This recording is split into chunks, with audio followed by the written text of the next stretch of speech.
উৎসব হোক বা পার্বণ, যে কোনো শুভ অনুষ্ঠানে বাঙালির ঘরে ঘরে আলপনা দেওয়ার প্রচলন হচ্ছে বহু পুরনো। এই আলপনা বাংলার প্রাচীন ঐতিহ্যবাহী একটি লোকশিল্প।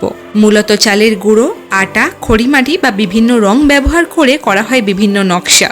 এই আলপনার নকশাগুলি সাধারণত ধর্মীয় ও প্রকৃতি সম্পর্কিত জীবন ও প্রকৃতি অনুপ্রাণিত চিত্র, যেমন মাছ, শঙ্খ, পদ্ম, ধানের শীষ, লক্ষ্মীদেবীর পদচিহ্ন ইত্যাদি মোটিফের ওপর অঙ্কন করা হয়ে থাকে, যা বিভিন্ন অনুষ্ঠানকে মঙ্গলময় করে তোলে এবং শুভকামনা, ঐতিহ্য ও প্রকৃতির প্রতি শ্রদ্ধার প্রতীক।